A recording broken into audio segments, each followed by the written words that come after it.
one-stop, easy and elegant movie ratings experience.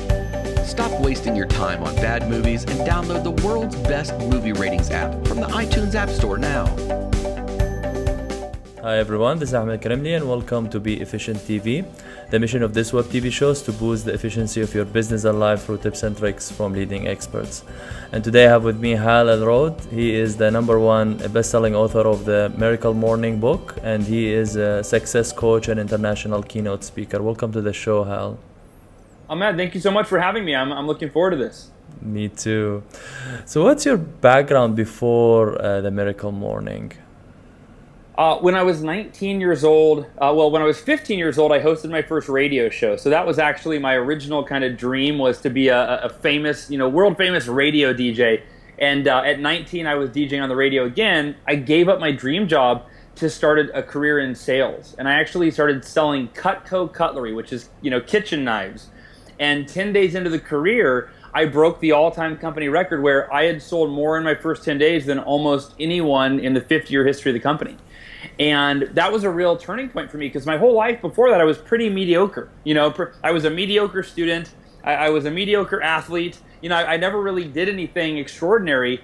And that was a real defining moment. And so I continued on that path. And a year and a half later, driving home after giving a speech at a conference, I was hit head-on by a drunk driver at 80 miles an hour and found dead at the scene. And that was the first, what I would call, rock bottom in my life, where we've all faced those times that feel like rock bottom, where you've never experienced adversity that's quite as difficult as you're experiencing in that moment, right? We go through those periods throughout our lives. And for me, that was my first real rock bottom, where I thought, I don't know if I can overcome this. What was your age that time? The time of the accident? I was 20 years old. I was 20, so I had been in the sales career for a year and a half, and as one of the top sales performers, they always asked me to speak at sales conferences.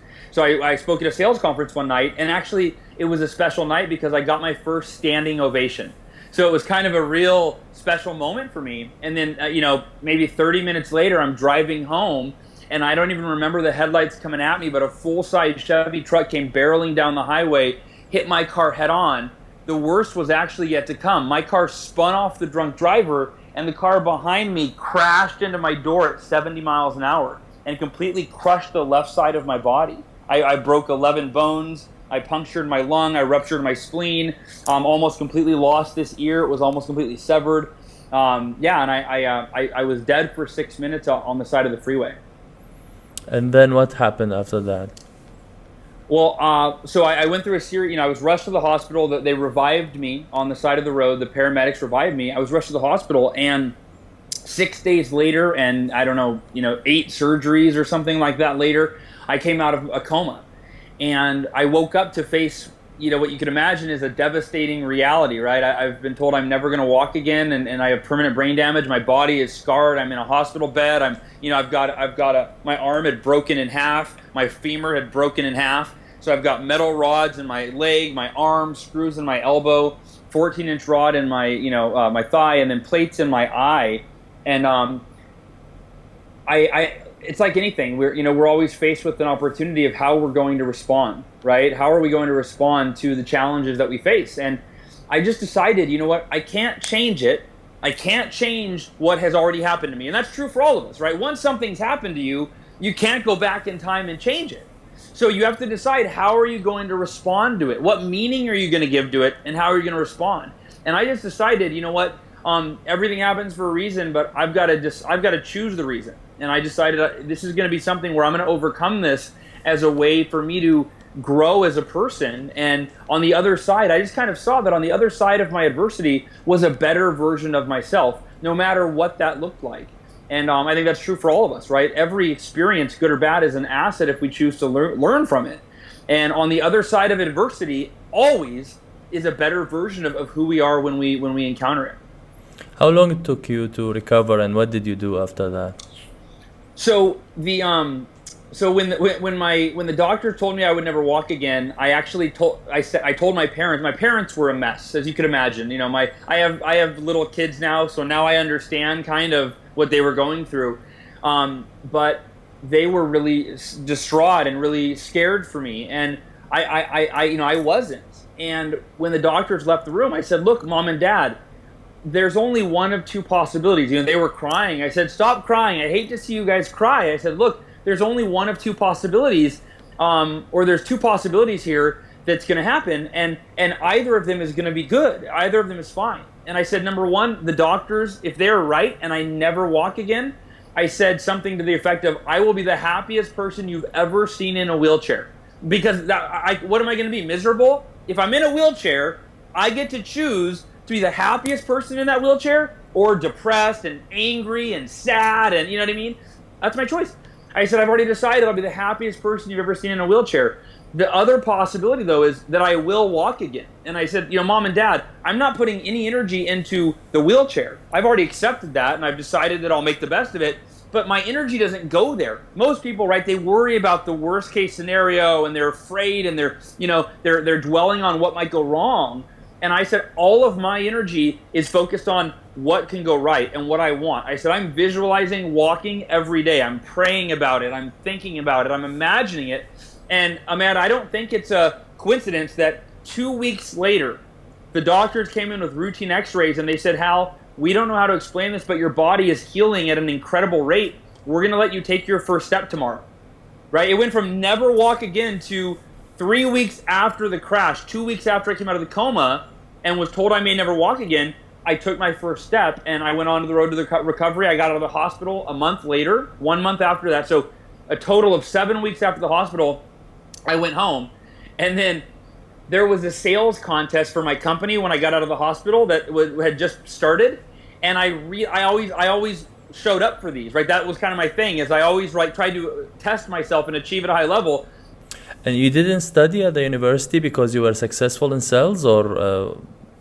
Yeah, I did. Well, I was in college when I got in my sales position. I took after my first year of college, and my manager didn't graduate from college, and I looked up to him so much, and I thought, this is what I want to do for the rest of my life, right? That's what I thought. I was 19 years old. I thought, I want to do what he does. I want to inspire young people to bring out the best in them. I thought, what an amazing career. That was my original intention. So I thought, well, if he didn't go to college for that, I don't need a degree to do that. I can just work my way up. And then I ended up, throughout, the next few years, I ended up going back to school, but it wasn't for the degree. I never felt like I needed a degree at that point. I always wanted to be an entrepreneur, but I wanted education. So I would go back and take college classes, not based on what were required, but just based on whatever I wanted to learn. So I'd take a marketing class or a public speaking class, that sort of thing. But I never graduated. And then what happened? You continued in sales, and why you became, like, you are $60,000 or $50,000 in debt? Take us through that. So through that. I'll guide you from the first rock bottom, which was my car accident, to the second rock bottom, which was surprisingly worse than the first. And whenever I say that, people always look at me funny and they go, "Wait a minute, you died. What's worse than die? You didn't feel that you are dying, but the second one you were feeling it." Yeah, the second one I felt the pain, and the second one's a lot more relatable for most people watching or listening. They go, "Oh, I get that." So here's a quick kind of synopsis of the journey. So fast forward about 5 or 6 years after the accident. I was 25 years old. I hit Hall of Fame with my company. And that was the pinnacle of kind of what I wanted to accomplish. So I decided to move on because I wanted to be a professional speaker. I wanted to be a success coach, and I wanted to write a book about my story and share that. And so I transitioned, I left Cutco, and I started a coaching business. I launched my speaking career, and I wrote my first book, Taking Life Head On. And it was approximately 2008 when I had just bought my first house. I had bought it, about a year before. I had bought my dream car. My business, my success coaching, and my speaking, everything was going really well. And then, as everyone remembers, in 2008, that was when the U.S. economy crashed. And basically, my clients were entrepreneurs or salespeople, and they couldn't afford. They were feeling the effects of the economy, and it just trickled down. And they called me and said, "Hal, I can't afford to pay you for coaching anymore. I've lost my clients." So I lost over half of my coaching clients. I lost over half of my income. I couldn't pay my bills. I lost my house back to the bank. I canceled my gym membership. I stopped exercising completely, and I went from being debt free, or at least debt free in terms of I had a house, debt on a house, but I had no, credit card debt. I paid it off every month. I was really passionate about that. Well, I couldn't pay my bills, so I racked up $53,000 in credit card debt over 6 months, and it was a 6-month downward spiral into depression. I was depressed. I was suicidal. I was physically, I was in the worst shape of my life. Mentally and emotionally in the worst shape of my life. That really was my rock bottom. And for me, it was much more difficult than the accident, because the accident, I was just I surrendered because it was up to the doctors, kind of. It was up, a lot of it was like everyone had to help me along and help me, and I did my part. But this was actually a much more difficult time for me, and I had hit my rock bottom, and I didn't know how to turn it around. You are married? No, I had a girlfriend who I am now married to. She's a phenomenal woman. She stayed with me through all of it. But yeah, I was not married. I had a girlfriend for about a year at that time. Then what happened after that? Like $53,000 in debt and suicidal and depression. What did you do? So a series of events led me to go on a run. I wasn't a runner. I hated running. But my friend said, Hal, if you're not exercising every day, you're not going to be getting yourself in a peak physical, mental, and emotional state to turn your situation around. He said, if you want to turn your business around, you've got to be in a peak physical, mental, and emotional state every day and be learning. He said, every morning you should be going on a quick, go on a 10-minute jog, listen to a business audiobook, and get some ideas, put yourself in a peak state, and then go back and then get to work and implement what you're learning. And I said, I hate running though. What else could I do? He said, Hal, what do you hate worse, running or your current life situation? I said, okay, all right, screw you, buddy. All right, my friend John. I said, okay, I'll go for a run. And I went for a run the next day. And on that run, I heard a quote from Jim Rohn that turned my entire life around. And Jim Rohn said, your level of success will seldom exceed your level of personal development, because success is something you attract by the person you become. And I realized in that moment, I'm not dedicating time every day to my personal development. Therefore, I'm not becoming the person that I need to be that's capable of turning my situation around, of creating the levels of success that I really want in my life. And so I had an epiphany. I thought, what if I go home and I get on Google and I research and I figure out what are the most effective, proven personal development practices known to man. And what if I create the most extraordinary personal development routine known to man, or known to me at least, and I wake up every day and I implement it. And I thought theoretically, if I'm at that level of personal development every morning, I'm going to quickly become the person that I need to be to turn my life around. And see, and let me, real quick, I'll insert a lesson. Something I didn't realize at the time, but looking back now I see, is that most of us are focused on doing, right? In order to achieve, in order to improve our life or our business, we're focused on doing and usually doing more. We think we've got to do more to achieve more. And now what I understand is that instead of focusing on doing more, when you focus on becoming more, you can actually achieve more, often by doing less. Definitely by doing the same, but often by doing less. Because here's the thing, Ahmed, during those 6 months where I just was getting worse, I was doing a lot. I would wake up at 6 a.m. and I'd work until 10 at night. So I was doing more. Becoming more, like in terms of knowledge or in terms of mental? Knowledge, skill, confidence. Yeah, so your mental, physical, emotional, and spiritual faculties, increasing all of those. And here's one way to think of it. Going back to that Jim Rohn quote, your level of success will seldom exceed your level of personal development. Well, the way that I like to quantify that is if we're measuring success on a scale of 1 to 10 in any area of our life, right? Could be our health, our relationships, our happiness, our energy level, our business. On a scale of 1 to 10, we all want level 10 success, right? But here's what I realized. At that time in my life, I wasn't a level 10 person. My level of personal development wasn't up here, it was down here. And that's the disconnect for most of our society, is that this is what we want in our lives. We want to, in our business, we want level 10 success, but we're staying the same person trying to achieve more.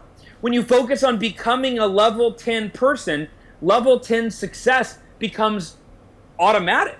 It becomes your default. It becomes easy, not because of what you're doing, but because of who you become.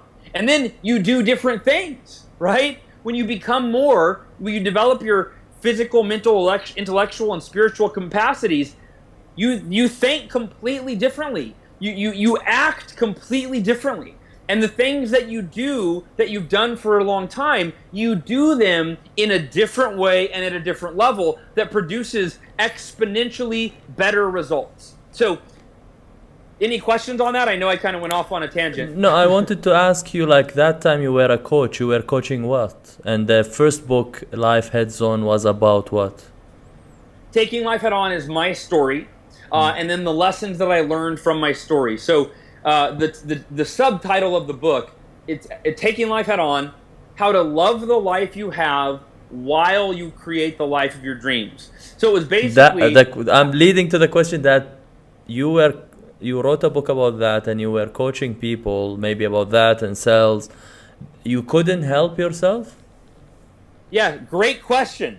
So great question. And that, by the way, is part of what made me feel so depressed, is I thought, I'm a success coach. I'm supposed to be able to help other people. And I my own medicine isn't working for me. And let me share something with you that I've only shared a handful of times ever in public, because I didn't realize it at the time. It took me a lot of years to look back and understand what I'm about to share with you. During the time that this all crashed, coincidentally, I had been taking Adderall, the prescription Adderall, for 2 years. A friend of mine had turned me onto it, who I respected very much, and this was 10 years ago. I had never even heard of it. He said, Hal, you have what's known as ADHD. He said, I know it because I have it, and you're much worse than I am. And he said, the symptoms that I was diagnosed with, you're much worse. He said it as a friend, but he said, so if I were you, you need to go to the doctor, get tested, and if you have ADHD, get this stuff called Adderall. It will really help you focus. And so, are you familiar with Adderall? Which is like you don't have attention or focus on things, less attention. Is so that ADHD is where you can't focus on things, right? Yeah. You're all over the place, and they usually don't get much done because you're working on a million things. Adderall is a prescription drug that you take, and it basically it focuses you. You could sit there for 12 hours and work on. You could type for 12 hours. I mean, it's amazing in that respect. So anyway, I took his advice. I got on Adderall. Well, it's an amphetamine. It's a very intense. It's actually a narcotic. It's a legal prescription, but it's an intense drug. So anyway, without going on and on, I started hearing and reading about how it was bad for you, and there were all these negative side effects, which I was completely naive to. So I stopped taking it cold turkey. So I went from taking 20 to 40 milligrams a day, 7 days a week, to taking 0. And it was right at the time the economy was crashing. In fact, it was actually once I had already started this decline. So I was going through some now knowing and having done research, I was going through extreme drug withdrawals from this prescription medication. And I think that's why. If you've ever gotten off a drug and you're feeling horrible and depressed, you don't know how to fix it. Nothing you think seems to work, because it's the drug that's causing this chemical imbalance inside of you. So that's my theory, because it was like the perfect storm where both of them happened at the same time. The economy began to crash, and then I got off of my prescription drug. So I think that's why. The other thing that made it hard is,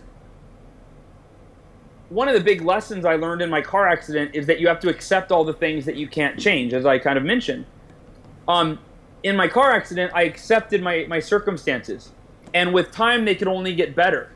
And I think one of the other things that made it hard is when I started to hit rock bottom with the financial crisis, I thought, okay, I accept where I'm at. I'm gonna focus on improving.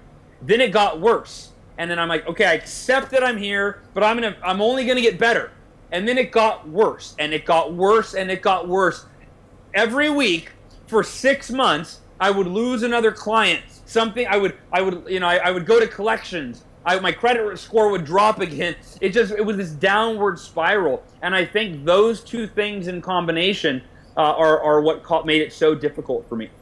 You said you were waking up in the morning, but still depressed and not in a good shape, and your friend advised you to start running.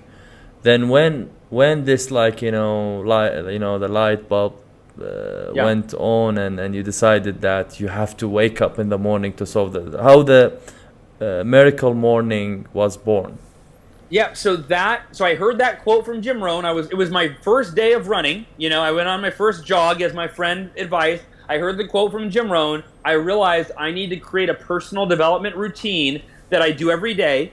And so I ran home. I spent about an hour online figuring out what are the best of the best personal development practices that the world's most successful people do. And I ended up with a list of 6 of them.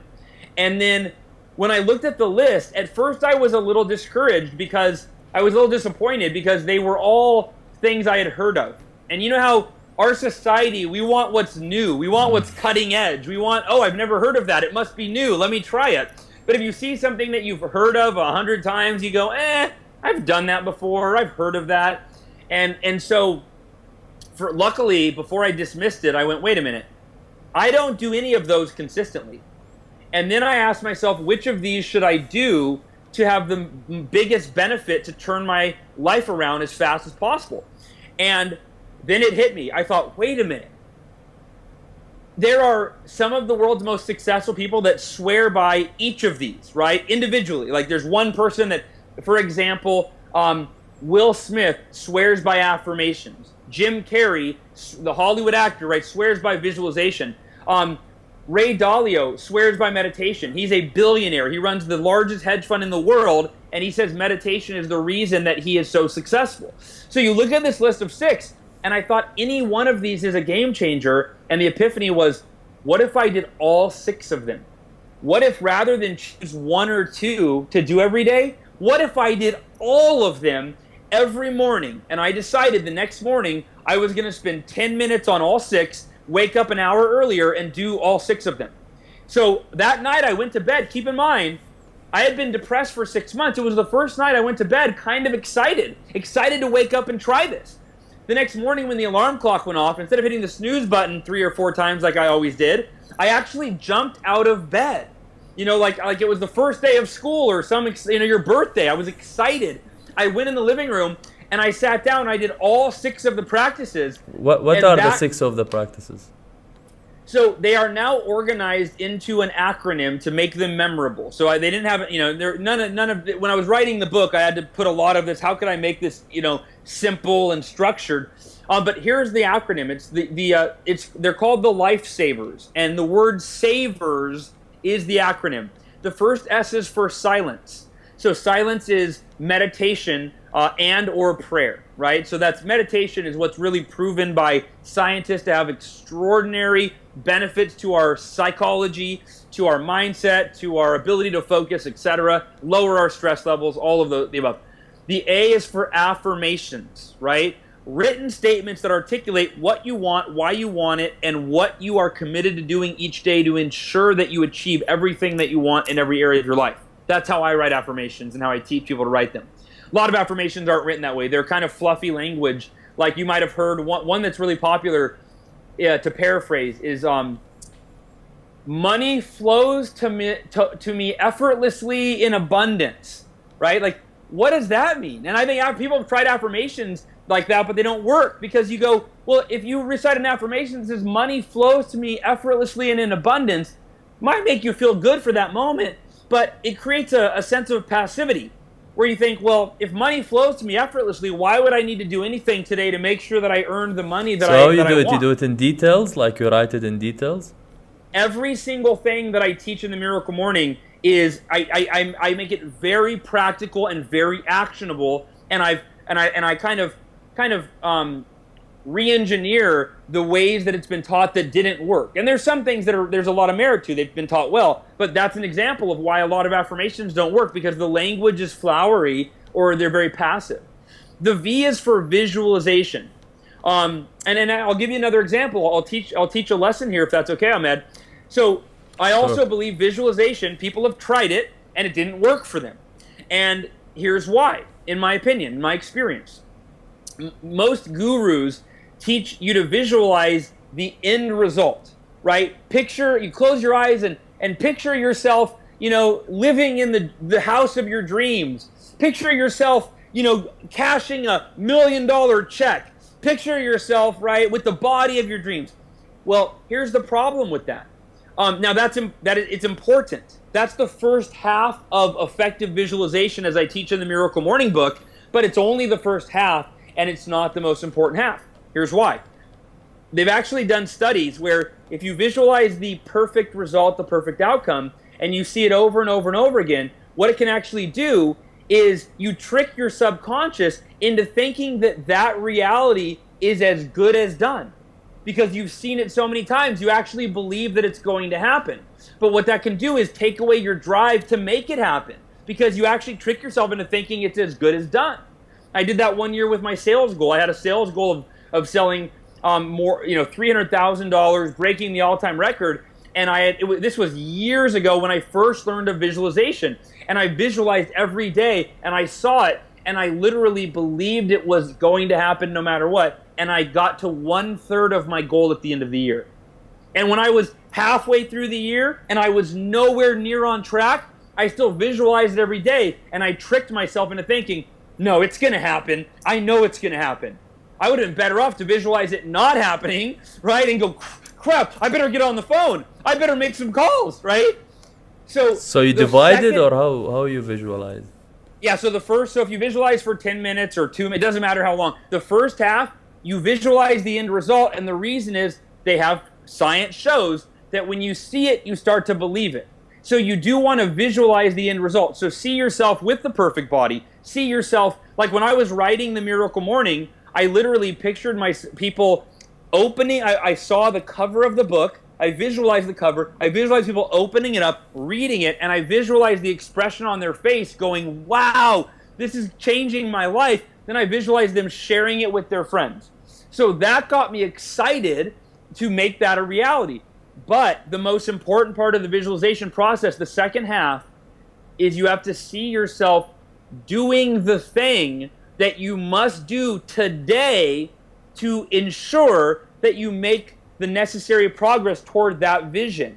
So, for example, see yourself with the perfect body, but then see yourself lacing up your running shoes, putting on your shorts, and heading out your front door to go run. And see yourself with a smile on your face doing the activity, so that the vision is so compelling that you want nothing more than to open your eyes, lace up your running shoes, and head out the front door. Because not because you saw the perfect body, but you saw the perfect run. If you want to write a book like I did, I visualize the end result, people reading the book, but more importantly, I visualize myself at my computer typing with a look of determination on my face, and a feeling of I'm committed to finish this book to change the lives of millions of people. And it was not the vision of the end finished book, it was the vision of me at my computer, determined, focused, feeling like I'm going to change the lives of millions of people. The vision of the activity, of the action, is what got me to open my eyes and open my computer and start typing. Right? So visualize yourself on the phone, making those calls, and the feeling of setting appointments. Well, whatever your goals, whatever your dreams are, visualize them as coming true, then visualize them and feel that feeling of you doing what you must do to make them come true. Then the E? The E is for exercise. And I'm not saying that you give up, if you like to go to the gym in the evening or the afternoon or go for a run. I'm saying that the benefits of morning exercise are so profound that to miss out on them would be, it just doesn't make sense. It improves your energy level all day long. It improves your emotional state and your emotional intelligence all day long. It improves your cognitive ability, your mental clarity, right? So why would you miss out on those benefits all day and then get them in the evening, right? So I still go to the gym in the evening with my wife every, 5 days a week, but I start every morning with 5 to 10 minutes of exercise to get my heart rate up, get the blood flowing, the oxygen to my brain, that sort of thing. The R is for reading, right? And this is, I mean, one of the fastest ways to acquire the knowledge and increase your level of personal development that you need to succeed and achieve your goals in any area of your life. Reading's one of the most effective ways. You know, if you want a better relationship, go read every book on a relationship. You know, let me ask you a question. Ahmed, if you were to ask the average couple that was getting a divorce why they were getting a divorce, well, first I'll say this, then I'll ask you the question.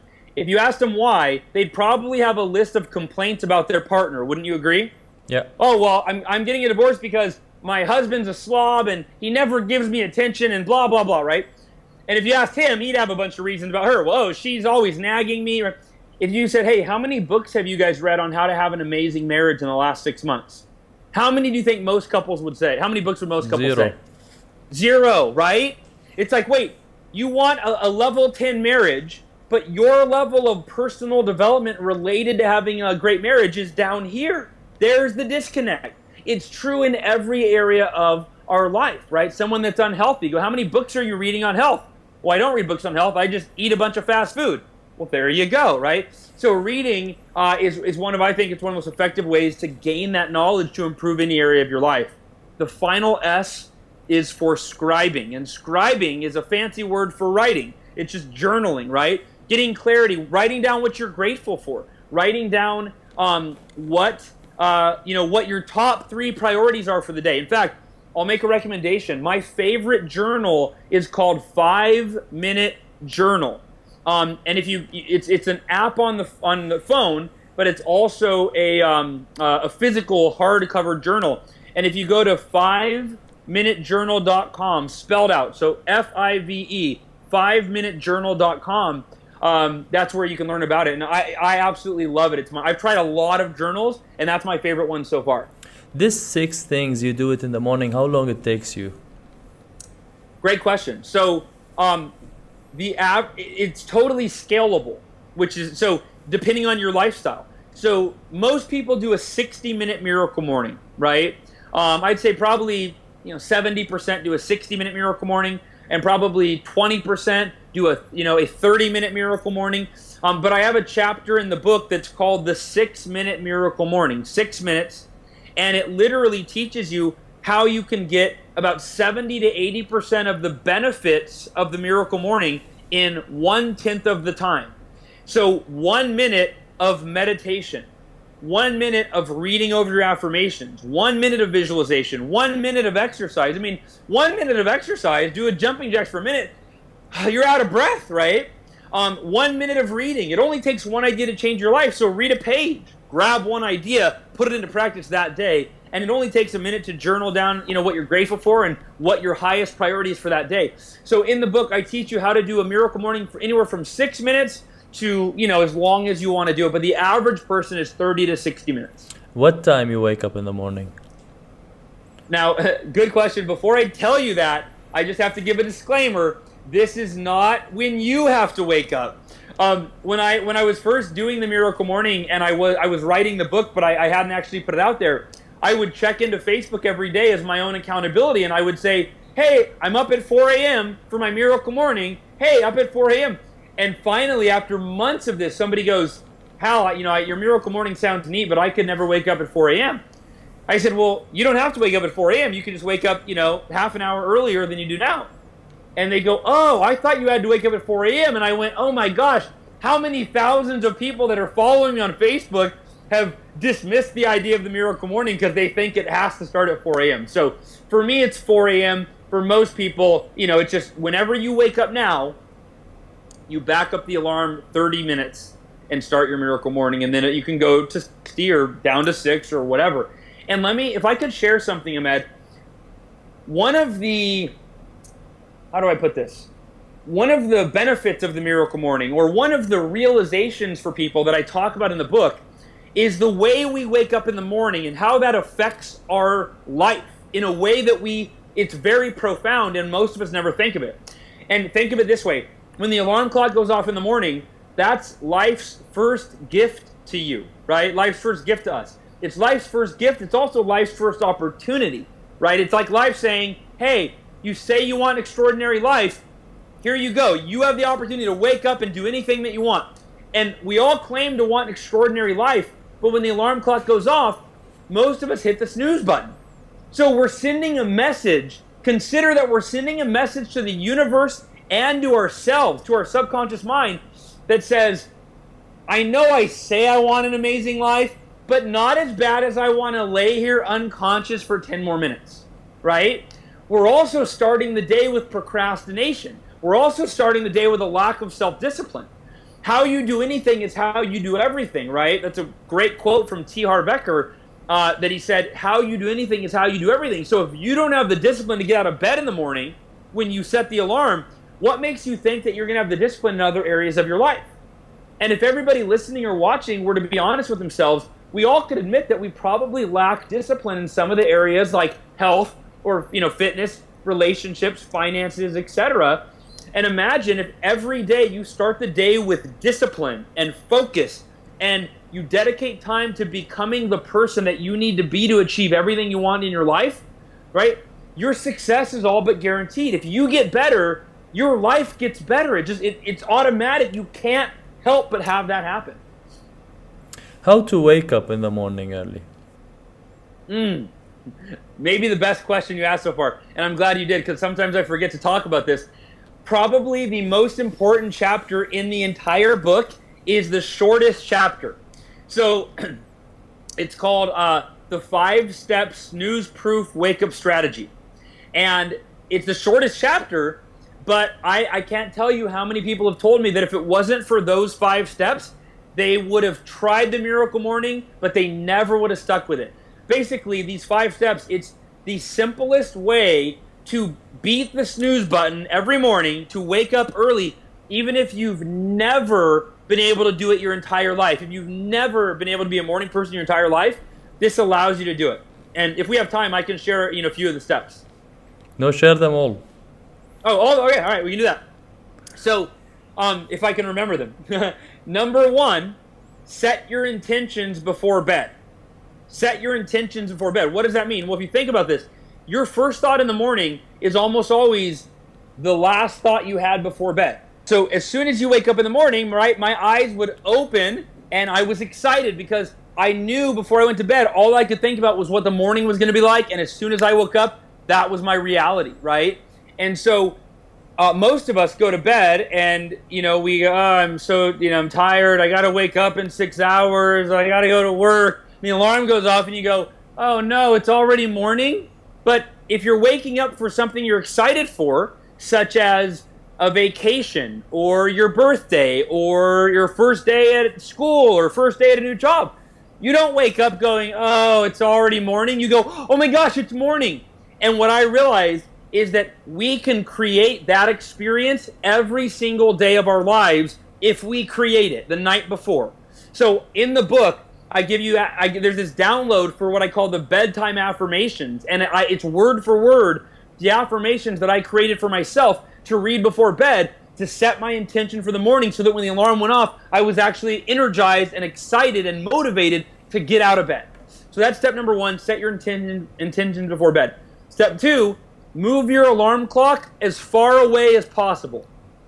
If the alarm clock is on your your nightstand, your bedside table, where most people keep it, then you're going to be half asleep when you're deciding whether or not to hit the snooze button. And I don't care who you are, even me, if I accidentally, leave my phone next to my bed and that's my alarm and it goes off, I'll hit snooze 5 times, right? So you've got to keep it as far away as possible, and ideally keep it on the way to the bathroom. So that when you get out of bed, because that's going to be step 3, is about brushing your teeth. When you get out of bed, you want to walk up. You have to get out of bed. So now you're awake. You walk over, you pick up your phone, and you just keep walking. You keep walking to the bathroom. You don't even stop. And that's part of the intention before bed. I visualize when the alarm goes off, I'm going to wake up. I read my affirmation before bed. And part of it is I see myself picking up my alarm clock or my phone, turning it off, and going straight to the bathroom counter. Step 3, brush your teeth. Now, I know that might seem so elementary. Like, you're telling me to brush my teeth. It makes but you here's more the point. awake, I think. Yeah. Yeah, the point of the steps is not that they're complicated. It's that they're so simple. You can do them while you're still half asleep trying to wake up. And then you can also wash your face. Step 4, and this is one of the most important, you've got to drink a full glass of water. So keep your glass of water right next to the bathroom sink, and as soon as you brush your teeth and get rid of the bacteria, down the glass of water. I mean, drink the entire thing. And the point is, we are all dehydrated when we wake up in the morning because you're supposed to drink water, consistently. Every hour you should be drinking some water. Well, we just went 6, 7, 8 hours without any water because we slept. So you're dehydrated. So the first thing in the morning, you got to drink a full glass of water and rehydrate. And step number 5 is, there's one of 2 choices. Either put on your workout clothes immediately so you're ready to get into the exercise portion, or jump in the shower. And jumping in the shower is kind of, if you're having trouble, if you're still asleep, jump in the shower. It's a great way to wake yourself up. And then there's kind of a bonus step here. Leave your bedroom. Don't do the miracle morning in your bedroom. Leave the bedroom.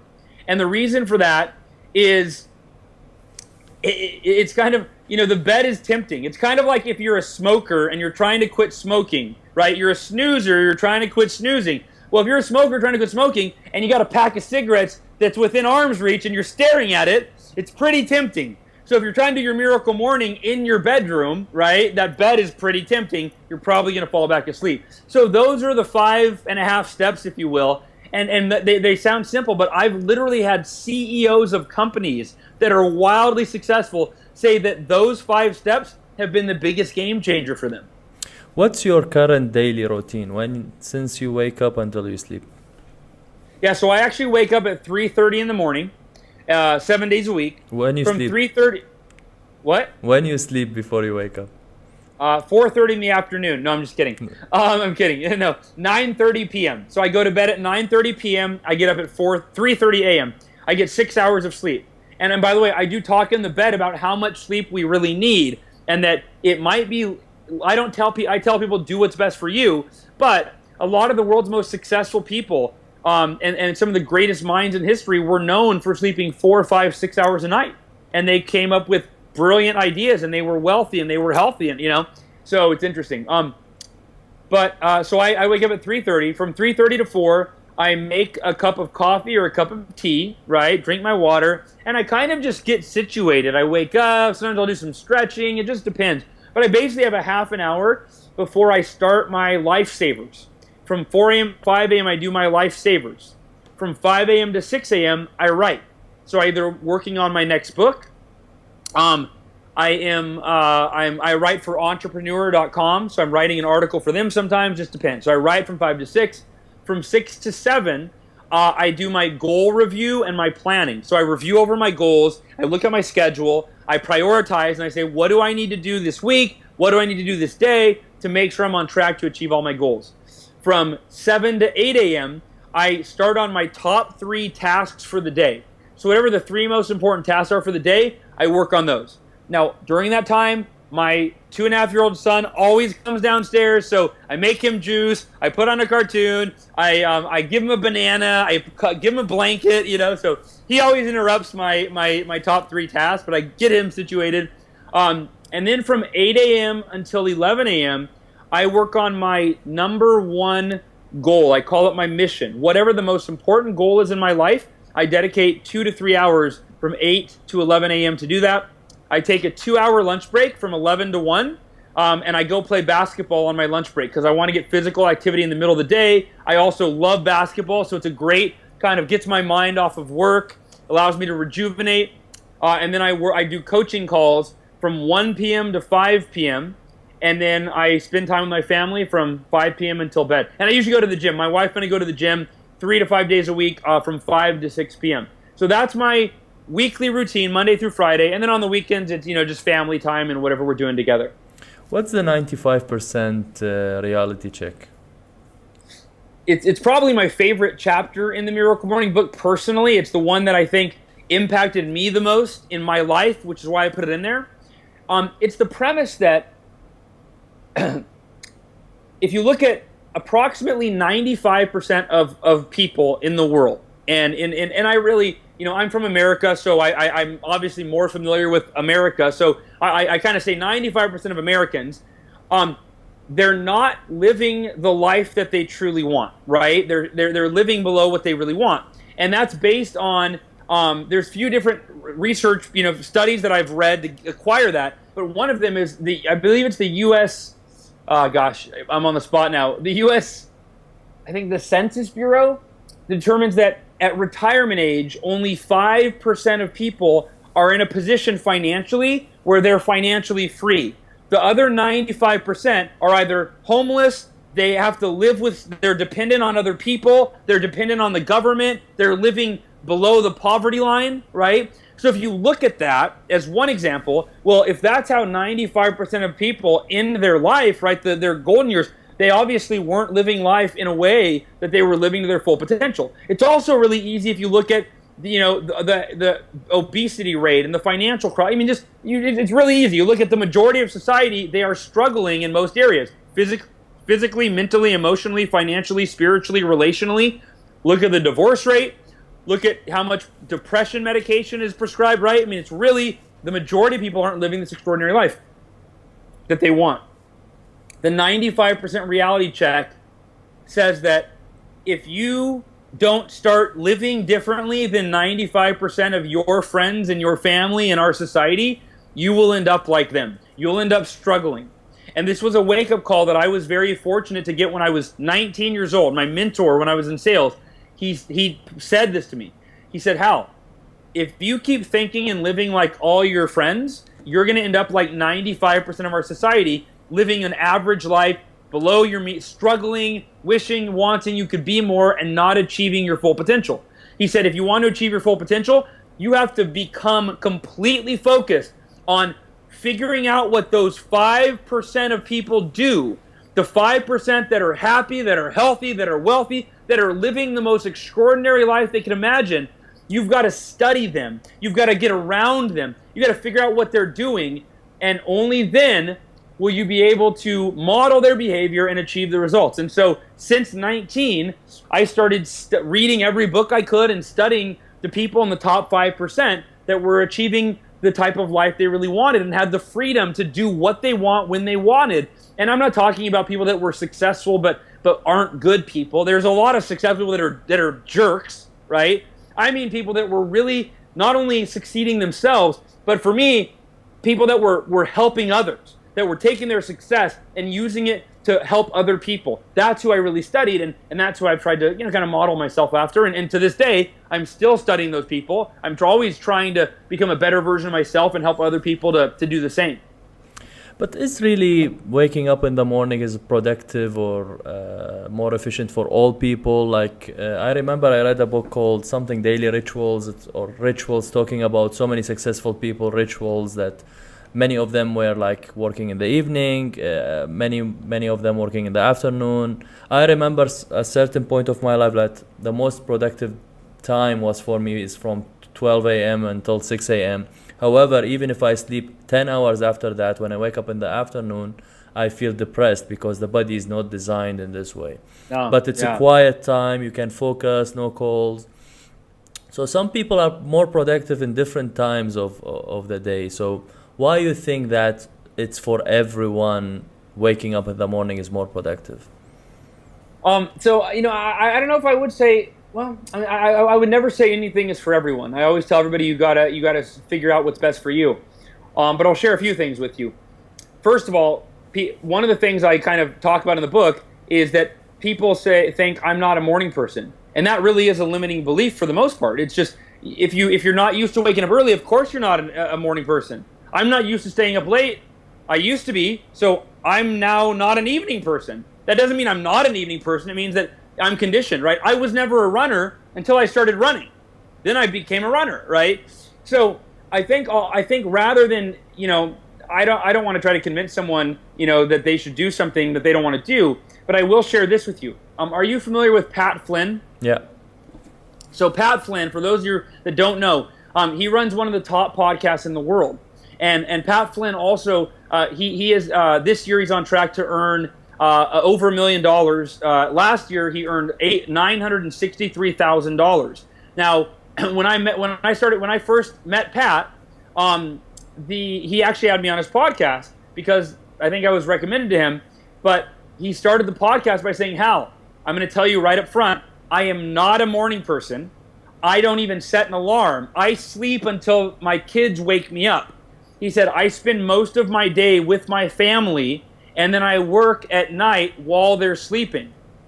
And he said, so basically, and so he's very successful. He runs marathons. So physically, mentally, emotionally, financially, he is the perfect picture of success. In fact, better than most, because he spends all day with his family, and then he would work from 10 p.m. until 2 a.m., right? So he said, but I'm open, I'm open-minded, but it's kind of one of those, if it's not broken, why should I fix it? So I was really kind of intimidated going, how am I going to convince Pat Flynn, who I really admire, who's living an amazing life, that he should somehow switch it around and wake up early? So all I did was what I've shared with you on this podcast, same thing. I shared kind of how I arrived at this and all the things I've figured out about waking up early and how it sets your tone for the whole day. Right, that's one thing, that if you don't do this in the morning, the benefits of the miracle morning, you miss out on those all day long. Benefits like more energy, more motivation, more clarity, right? Increased ability to focus. All those benefits that the miracle morning generates, you miss out on those all day. So that's one thing to think about. Anyway, so here's what happened. At the end of the interview, Pat said, Hal, I never thought about it that way. I'll try. I'm willing to try it. He said, I give you my word. I give the listeners my word. I'll try this for 30 days. Well, I don't know, about a month later, give or take, I got a Google alert, and I looked. Pat Flynn had written a post on his blog that said, it was something like the 4 books that I reread in 2014. And I read through, and The Miracle Morning was one of them. And he said it completely changed his life, and he was now, for the first time ever, an early riser. And he said it had doubled his productivity. This is someone who is very productive, doubled his productivity.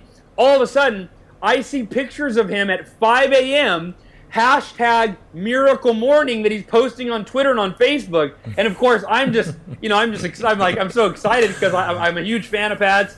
And I go, hey, if Pat Flynn was open-minded enough, someone who had produced a 7-figure business where he didn't even have to work that much, if he could do the Miracle Morning and it could transform his life and double his productivity, I would say it could work for just about anybody. How to beat insomnia, or the people who thinks that they have insomnia? Like, I was thinking that I have insomnia, but I really don't have. It's just a power of habit. And how long usually it takes to change and switch this habit of, let's say, shifting to wake up in the morning? Yeah, well, I'll say on the insomnia piece, I'll say that I don't have any expertise on that, except for that I used to think I was an insomnia. I mean, so I have some experience, but it's like anything. If you commit to wake up at, an hour earlier for 30 days, well, you're probably going to be tired an hour earlier every night, and it's going to shift your sleep cycle, right? Also, occasionally if I'm traveling, like I do have insomnia when I travel sometimes because I'll change time zones. So the way I do that is I bring melatonin. So melatonin isn't, over the counter, it's not a drug, it's a natural, I don't know what it is. But I take the minimum dose, 3 milligrams. I take one of those about an hour before bed, and that really helps me to fall asleep. It's what our body produces naturally to fall asleep, is melatonin. So, but as far as how long it takes to create a habit, second to the last chapter of the book is called From Unbearable to Unstoppable. And it's how to change any habit in 30 days. And it's what I've found, I've done a lot of research and experimentation on different strategies for changing habits, because there's a lot of different strategies, right? And so what I found, in the book, I put the most effective strategy. And here it is. There's basically 3 10-day phases when we try to change a habit. Days 1 through 10 is what I call the unbearable phase. And I'll explain this in a second. Days 11 through 20 is what I call the uncomfortable phase. And days 21 through 30 is what I call the unstoppable phase. What that means is, and you can all relate, if you ever tried to change a habit, the first 10 days sometimes can feel unbearable, right? Like you just waking up early, for example. The alarm goes off and you go, it's morning already. I'm so tired, right? I need more sleep. The first 10 days feel unbearable. But same thing, if you're quitting smoking, you're like, oh my gosh, I need a cigarette, right? However, let me ask you a question, Ahmed. If you're trying to change a habit and that habit, that it can change your life for the better. It can add extraordinary value. But the first 10 days are going to be really difficult. Can you do anything for 10 days, even if it's difficult, if it's going to change your life? I would, but the problem is people don't count. People usually try it 1, 2, 3, 5 days, and then they say that they see that they cannot do it and they quit. That's the problem. That's it. Well, and that's it. See, and here's the thing, is we're never taught this. So what happens is we don't know that the first 10 days are going to be unbearable. So on day 3, we're like, oh, this is terrible. Day 4, oh, it's still terrible. Day 5, we throw in the towel. We go, I guess that just wasn't for me. I tried. But if you know the first 10 days are unbearable, then you go into it with that expectation. You're like, all right, this isn't fun, but I can handle it. It's going to get easier. Now, days 11 through 20 are, I call the uncomfortable phase. Now, this is where it's not easy yet, but it's easier, and it's no longer unbearable. When it's unbearable, you use words like, I hate this. I can't do this. Uncomfortable is where you're like, oh man, it's still not easy, right? But it's no longer as intense. And here's the thing. When you understand that coming around the corner, days 21 through 30, I call it the unstoppable phase because of this. At some point, and by the way, these aren't exact. It might be day 23 for you. It might be day 18 for you. It might be day 12 for you that you get to unstoppable. Here's how you know you're there. You wake up one day, and all of a sudden, there's no resistance to the new habit. You literally wake up and you just do it without even thinking. And then you later realize, wait a minute, that was easy. So for me, when I was trying to become a runner, I hated running. First 10 days, I'm saying, this is horrible. I hate it. My body aches. I don't want to do it. Right? Middle 10 days, I'm like, man, is this going to get any better? Somewhere around day 23, I woke up and I went, I can't wait to run today. And I laced up my shoes and I was excited. And all of a sudden it hit me, wait a minute. I actually want to do this now. And let me ask you a question, Ahmed. Is it hard to do something that you want to do? No. No, that's why you've become unstoppable, because once you hit that 20 to 30 day mark and now it feels good, it becomes literally part of your identity. You go, I'm a runner. You go, I'm an early riser, right? You literally embody it because it took a while, but you became acclimated to the new habit, and now it's part of who you are. And we have a Miracle Morning community on Facebook, and there are 14,000 people in there that will attest to this, because they all go in and they go, okay, I'm doing my 30-day challenge. Wish me luck. Tomorrow's day 1, and they check in every day, and it gets easier and easier. And then you see people in there that are on day 80, day 140, day 300, day 600. We just had someone that hit their 1,000th consecutive Miracle Morning. I mean, it's amazing. And do you have a sleeping routine, or just like you think about waking up excited, or like you have a certain routine, or just because you shift your, sleeping cycle, it automatically will adjust and you just sleep when you go to the bed? Yeah, I mean, so my routine is I try to stop eating 2 hours before bed so that I don't have to digest food. See, that's one of the reasons people wake up tired that they don't think about, is that people eat an hour or less before bed, and when you go to sleep, you might be asleep up here, your brain's asleep, but your body is not asleep. It's digesting food all night long. And digesting food is one of those energy-draining processes that our body goes through.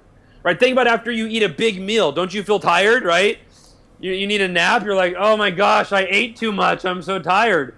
Well, people eat before bed, and then they go to bed, and their body's working all night, and they wake up and they go, oh my God. You ever heard someone say, they wake up and they go, I feel like I was hit by a truck? Yeah. Right? That's usually what it is. It's because you ate before bed. So I try not to eat before bed, and then I try to not look at my phone before bed, and then I read my bedtime affirmations. It's pretty simple. I don't do anything extravagant. And for me, I read my daughter's stories right before she goes to bed, and I usually go to bed about an hour after her. So it's kind of all part of my routine. What's the 5 minutes rule? great question. That is what I learned in my sales training. That's actually what allowed me to overcome my car accident in a way where it says the 5-minute rule states it's okay to be negative when things go wrong, but not for more than 5 minutes. So when I was in sales and something would go wrong, like a customer would cancel an appointment or they would cancel an order, or I wouldn't hit a goal, my manager taught me, set your timer on your phone for 5 minutes. You have 5 minutes to feel bad. You can bitch, moan, complain, get upset, punch something. I like that. After 5 minutes is up, you have to accept what happened and focus all your energy on what is in your control now. You can't go back in the past and change it. And that was literally the lesson I applied to my car accident. That's why I was able to, I went, you know what? I can't change that I was in a car accident. I get 5 minutes to be upset about it, and then I got to focus on how to walk again. That was it. I want to ask you about your writing career. How do you write efficiently? And I want to ask you, if you have the choice now between publishing and self-publishing, which one would you choose and why? Yeah. So writing is just, you've got to have time every day, ideally every day. I mean, some people they can't do it, but if you do a miracle morning, you can do it, right? Wake up earlier, do your writing. I wrote my miracle morning. I wrote the miracle morning book during my miracle morning, right? So every morning I would do my lifesavers and then I would go into the writing. But you've got to spend time with it. It's got to be a daily thing where often people, they go, well, I don't know what I'm going to write about today. So they don't even open their computer. Well, I'd say 70% of the time that I write, I don't know what I'm going to write about. I have to open my computer and I just start reading what I have written what have I written so far? And then you have to spend time with it. That's really the best way I could put it. Spend time with your document that you're writing on. And spend time, read it, reread it, brainstorm, do some free writing. Free writing is where you just start typing without knowing what you're going to say. You start out by saying, I don't know what I'm going to type right now, but hopefully an idea comes to me. You're just typing this. I don't know what I'm going to type. Hopefully it's good. Gosh damn it, I need an idea. Come on, brain. You literally just keep typing. And you might do that for 20 minutes, and it takes you 20 minutes, and then all of a sudden, an idea comes. And it's a brilliant idea, and it's the next chapter for your book, right? But if you wouldn't have spent time with your book, you would have never gotten that. So spend time with your writing every day. And as far as self-publishing versus traditional publishing, my recommendation for 99% of authors is traditional publishing. I'm sorry, no. Why did I say that? Self-publishing. I am self-published. Why? Number one, you don't have to go through the long process of trying to get an agent and then trying to get a publisher, which even if you do, the publisher, for most authors, there's more cons than there are pros to publishing, in my opinion. I'm self-published. One of the big ones is you make about 2 to 4 times as much money on every book that you sell. So I'll earn $8 per book that I sell, whereas if I was with a major publisher, I might only earn $1, $2, $3 on a book. So would you rather, let's say you sell 1,000 of your books in a month. You earn $8,000 or you earn $2,000, right? So self-published. Now, I will say this. The only reason I believe that you should go with a major publisher is if you have a large platform. A platform is a large amount of people who know who you are, who trust you, that you can communicate with. So you might have a large email list. You might write for a publication. You might have a podcast, right? But now many authors, they go to a major publisher to get the credibility and sell other products and build a platform, and then they go to self-publishing because they can make more money. They do it in the opposite way. Here's the thing. And this was because I struggled with this a lot when I was deciding to go with a major publisher or self-publish. The more research I did, here's what I found out. Getting a major publisher, first of all, the odds of getting it advances have vanished. Most authors, unless you have a big platform, the publisher will give you $0 typically. Also, there's a good chance that you can spend 6 months of your life trying to get with a major publisher, or a year, and no one will take you on. That's a very good possibility, right? And then you have to self-publish anyway. And if you don't have a platform, the publisher's not going to give you they're not going to put a bunch of money toward you, because all they care about is how many copies of the book that you're going to sell. That's another thing, is I found out that I have to do all the marketing. the publisher's not going to do much marketing for you. You have to do all the marketing, right? So you're not going to get an So advance. better you most self-publish. likely. What'd you say? So better you self-publish. So let's say we went with the self-publishing route, and what's the tools that you use that? Do you use a certain service or certain marketer who specialized in self-publishing books to Yes, make the process easier for you? CreateSpace.com. CreateSpace.com is a great self-publishing platform, and I've been happy. That's who I've used for 3, 4, 5 of my books, I think. In fact, all of my books I go through CreateSpace. And yeah, and that's Amazon's publishing company, right? I've been really happy with them on every level. They're reporting, they update by the hour. I mean, you literally log in and you see how many books you're selling every hour. But They this pay is you just great the money. platform to put it out for self-publishing, but you don't use any expert or someone who specialized in promoting, let's say, other authors to make the marketing process easier. That's the question. No, I pretty much I did all of my own research on the marketing, and I've done all my own marketing. Now let me tell you this: I am now pursuing a traditional publisher. So my strategy when I started Miracle Morning was, you know what, I believe in it. I'm going to go out there, I'm going to self-publish it, and I'm going to market it. I'm going to get on podcasts. I'm going to do everything that I can. I'm going to write articles. I'm going to do blogs. I'm going to speak. Everything. I'm going to market it, and I'm going to sell a lot of copies, and I'm going to build my platform.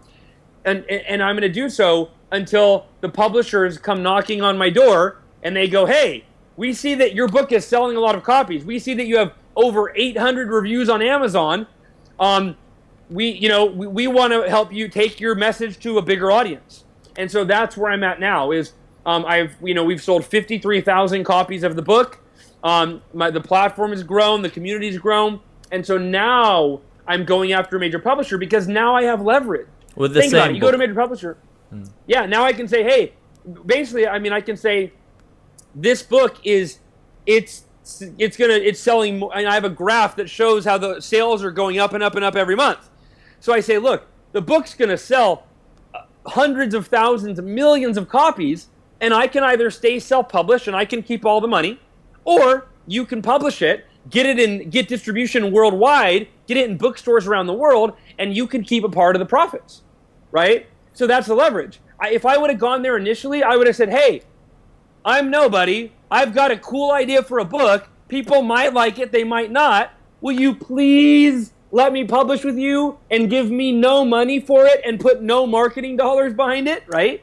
It just didn't make sense. So if you don't have a platform, I would never encourage somebody to go try to get a major publisher when you have no leverage. Self-publish, get the leverage, build the platform, and then go after a major publisher. What are the must-use softwares or tools that you use? I mean, I use CreateSpace. I have a Facebook group for my community. When people read the book, they get a link to join the community, and that gives them a space where they can interact. It's become the most engaged online community that I've ever seen. I mean, people are so supportive and positive and helpful of each other. It's really neat. I use Evernote, to keep track of. Evernote's a software that I use. 5-Minute Journal is an app that I use, right? What else do I use? Infusionsoft. I use Infusionsoft for all of my email marketing and my contact management. I use Google Calendar. Oh, I use Schedule Once. I love Schedule Once for doing all of my scheduling. That's what we scheduled on, Yeah, I don't know. I mean, nothing that's too obscure. Just things that most people use, I think. How much do you charge for one-on-one consulting, coaching? I'm at right now $1,200 a month US, $1,200 to $2,000 a month, depending on how many calls that we're doing, and that's usually 2 to 3 calls a month. And that's an area where I'm trying to get away from doing one-on-one stuff because it really requires all of my time. I launched a group coaching program about 3 years ago. It's called VIP Success Coaching, and we have about 200 members. And so I realized I could either spend an hour coaching one person, and I'm only able to impact that one person, and I'm only able to collect income from that one person. I thought, or I could launch a group coaching program where I'm impacting hundreds of people and I'm able to collect income from hundreds of people, right? So that was a much more scalable model that I could leverage. So I launched that a few years ago, and now I'm leaning everything towards VIP success coaching. And anybody watching, I hope this is okay. But So it's how it works is like you give a presentation first and then Q&A, or so no, so there's 2 calls a month. One call is on a specific topic, such as, overcoming procrastination, or building we did one recently on building multiple streams of income, right? Why you should never have just one stream of income, that all your eggs are in that basket. How do you create multiple streams, at least 2, so that you've got not only more income coming in, but that if one of them dries up, you got another one. And then 1 call a month is a Q&A coaching call, where all my coaching members can submit their questions ahead of time online, and then I'll basically give personal coaching every single month to all of my members that want it. And anybody listening, you can get a $1 trial of this program at VIPsuccesscoaching.com. So people can try it out, see if they like it, and then decide if they want to try it or stay on. what's the best number one marketing strategy that help you market your business, consulting business? It's honestly my book. I take that back. So it's referrals. It used to be referrals, where when I was really focused on growing my coaching, every time I would get a client, I would ask them to refer me to 3 to 5 people, or even actually 3 to 10 people that they knew that might be able to benefit from coaching.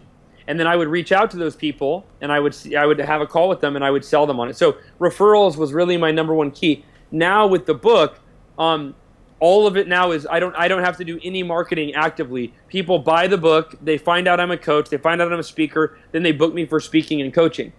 So it's worked out really nicely, and I know that it doesn't always work out that way, but yeah. So for me now, I don't do any marketing for any of my speaking or coaching, but I'm now speaking, for example, more than I ever have before, and every single client comes from either they read my book and they want me to teach the Miracle Morning to their team or their, or they were referred to me by another person that hired me to speak. Top 3 mentors. Oh man, top 3 mentors. It's a hard one. My Jesse Levine, So do you want me to mention the 3 that would be well known by people, or just any 3? No, top 3 mentors close to you, and then the 3 people that you inspired by, which not necessarily that you know, or like close. So my mom and dad are number 1. My mom and dad are, my baby sister died when I was 8 years old. My 1-year-old sister died in my mother's arms. And I saw how she responded to that adversity. Essentially, she started a support group for parents that had lost children. She basically turned that adversity and used it to serve other people and help other people. And I really think that that's why my car accident, I had the mindset of, hey, I can use this to help other people. It's not about me. It's about how can I overcome this so I can inspire other people to do the same. My second mentor was my manager, my sales manager, my Cutco manager. He really taught me about how to be successful and about how to bring out the best in myself. And then my third mentor, I would say, is my kids. My daughter and my son, they're 5 years old and 2 years old. They just have taught me so much about love and about, I didn't know I could love another human being or anything as much as I love them. And they've also taught me a lot about being selfless, and really just because I want to do whatever I do, making it about them before it's about me, right? And then 3 that have influenced me that are well known, Tony Robbins, I would say, Eben Pagan, Eben, E-B-E-N, Eben Pagan, and it's ebenpagan.com, E-B-E-N, B as in boy, N as in Nancy, Pagan, P-A-G-A-N as in Nancy, ebenpagan.com. Eben's a big mentor. And then who else? There's so many. I'm trying to think of who's been the most. I would say James Malinchak. Actually, James Malinchak is someone who I was coaching with when I had the idea for the Miracle Morning, and I didn't know if it was a good idea. I didn't know if it was really going to work. And when I told it to him, he said, "Oh my gosh, Hal, I don't think you see how big that is. Have you trademarked it? Do you?" He saw the vision bigger than me, and so I went, oh wow, okay, and so I took his advice, I trademarked it, I got really excited about it. So he'd be a big mentor. Most important factors for success in 3 words. Ooh, 3 words.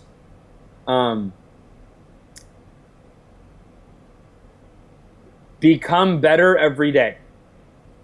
Become better every day. Right, that's it. Become better than who you were the day before. That's it. Becoming more. What's the best advice that you have ever received? Do the right thing, not the easy thing. What would you advise your younger self if you have the chance? Focus on personal development. It would be, hey, stop trying to do more and figure out how to become more. I figured that out when I was 25. I wish I would have known it when I was 15. I would have accelerated my success a lot more. I was always trying to achieve success by doing rather than becoming. So, top 3 favorite books.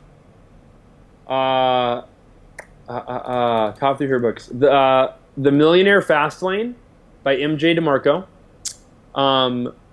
The One Thing by Gary Keller, and Vision to Reality by Honore Corder. Vision to Reality. It's kind of an unknown book, but it's been a real help for me.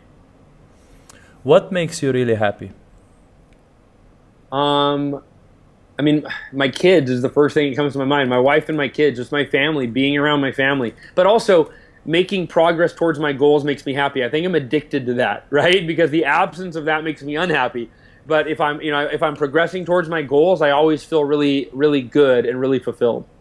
Last question, how people can contact you? HalElrod.com is how you can contact me. If you want to get The Miracle Morning, Amazon is the best place to buy the book. But if you are not ready to buy the book, if you're like, you know what, I'm not convinced yet. If you you can actually get started without buying the book. Go to miraclemorning.com if you want to get the first few chapters for free. So that's a way to read the first few chapters, make sure you like it. You'll also get a video and an audio training totally free. And then last but not least, I want to invite everybody to join the Miracle Morning community on Facebook. It's amazing. It's such a positive, like-minded group of people that are supporting each other and becoming the best version of themselves. And so if you go to Facebook, just search the Miracle Morning community. Make sure you use the word community because there's a Miracle Morning fan page, but that's not, where people really engage. It's always in the community. So those are the places to kind of follow up with me. Thank you so much, Hal, for the great information. Really appreciate it. Really enjoyed it. Ahmed, you too, man. Thanks for having me. I really appreciate it. And everybody that watched, thank you for your time. I hope you got some value. Thank you. Thanks, everyone. Be efficient and stay efficient, and see you soon with another leading expert.